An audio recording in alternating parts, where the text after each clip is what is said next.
right, you see I've got the excavator here behind me. Now our pool builders have done their portion of the work, so they've got the shell, the waterline tiles and the pool coping on. Now it's up to us to actually finish off our portion, which is all the footings around it and the surround. So basically we're getting the concrete footings prepped. We're gonna get some block work in around these sides, and then we're gonna pour a fill slab all the way around it, tiles, fencing. Then they come back and they commission it with all their pool equipment down here. That's what you're gonna see in the next couple of videos, is all this excavation taking place and then finishing off around the pool. And so this is the little area we've excavated out for our storeroom. Out here where these pipes are, this is where our pool filtration equipment's gonna be. And so this is gonna be an area about 3 meters long, around about 2 meters wide. And then we're gonna put a bond deck top over it and pour our concrete slab from the edge here, right the way around. And then this will just be an area for storing chemicals, pool equipment, and just a nice little weatherproof sort of area underneath the pool. And so you can see we've got the deck here partially done. Now, I'm putting this on hold temporarily so that we can concentrate on the pool.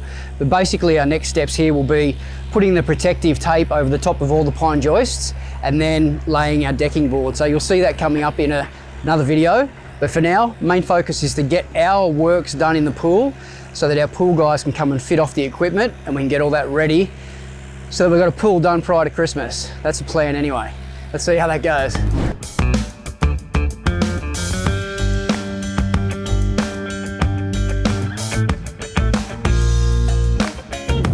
That's the edge of our footing line. We're going to dig a 300 by 600 deep footing to support our blockwork all the way around the pool.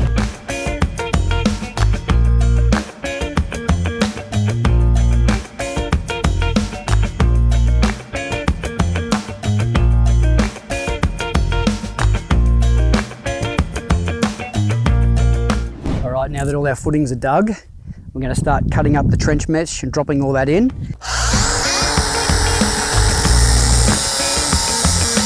Because we've got a step in our footing as we go down the hill, I'm actually splicing the footing steel. Just want to get some bar chairs on the bottom as well too, just to keep it 50 mil up off the bottom of the soil.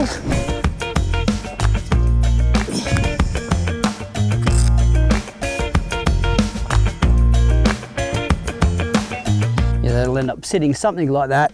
Once I put the bar chairs on it, I'll tie the two together so it won't move too much. And then that one's pretty much ready to go. I'll put a little form here for the 200 step up for the blockwork, and then I'll put a form here at the end so that this footing's separate from that bottom level. All right, coming together.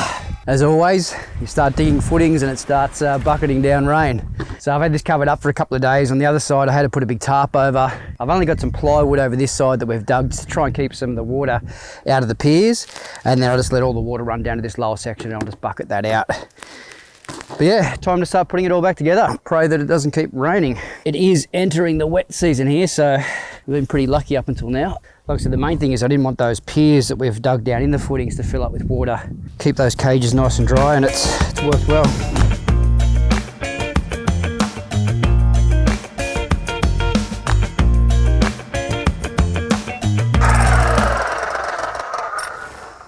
Oh, some good sized rock in here. Just trying to thicken up this edge for where the footing is going to run around.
Right, so there you go. That's our reinforcement in, and we're ready for concrete pour tomorrow. Geez, that sun's a bit glary.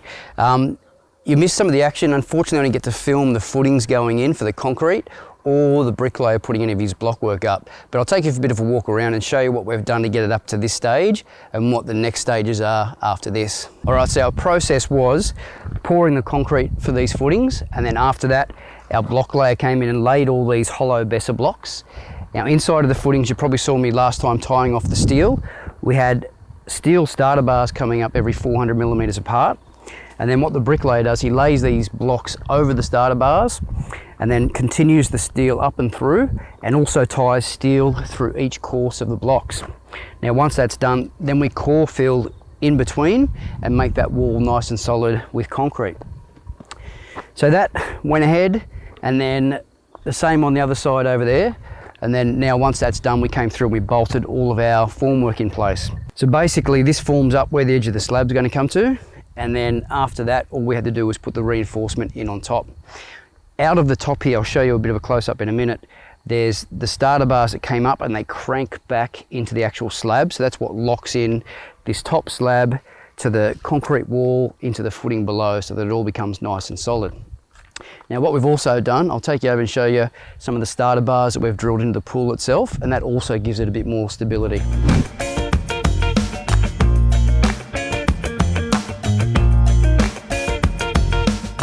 So with some of the other preparation work, these 12mm starter bars we've drilled into the side of the pool shell here, and what that does, that just stops any downward movement so that you don't get any separation between the filler slab and the actual pool. It keeps it all in line nicely. We've also got this AbleFlex, which is like a foam rubber that we put all the way around, and that just acts as an expansion joint as well too, so it just prevents a bit of cracking along there. Once our slab comes through here, it's going to be at the bottom level of those coping tiles, and then we're going to have our new tiles butt in so that that all lines up at the same height. And we'll probably run a silicone joint around here too, just so again it prevents any cracking between the new slab structure and the pool. And this is our little equipment room. You saw me dig the footings out for this one, but now it's all blocked up. You get an idea of the height. So basically it's still going to be a crawl space. I can stand here and probably just touch my head underneath there, but most of them are on the side of the pools where you have to crawl right in and under. So we excavated as much out here as we can to sort of get that headroom, but even still it's tight. I couldn't excavate too far down here because I would have undermined the front of this pool area. So on top we've got a bit of bond deck and a bit of formwork. I'll take you up and show you that and how that all works. But after this edge, after it's poured, all this edge board will come off, and we'll just leave one beam face here that we can put a door underneath just to get a bit of access.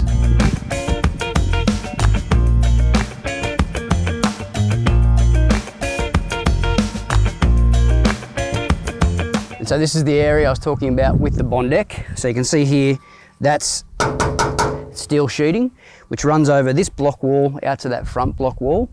And it just allows us to pour the concrete over there to get that suspended slab sort of feature. So it should make for a nice solid structure. Looking forward to this pour tomorrow. It should be fun. Now I mentioned some of the other things are going to be coming up after this. You can see we've got our power coming up here. So right in this corner point, that's where our pool gazebo is going to go. So that's going to be a post, and then power will run up between that for our TV and speaker system and that type of thing.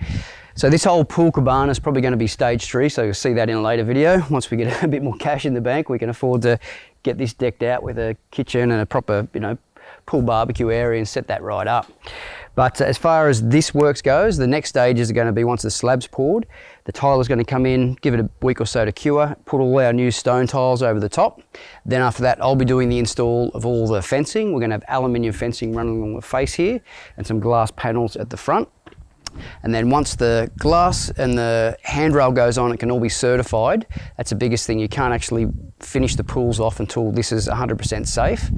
So once my certifier gives us the green light, the pool guys will come back and do all the pebblecrete inside the shell there, give it an acid wash to finish it off, and then we basically fill it up. Because we're on tank water out here, I'll have to get a couple of trucks in to basically pump the water in to fill the pool. And then, yeah, it's just a handover, commission it all, and we're ready to start swimming. It's a bit of a heads up of what's happening.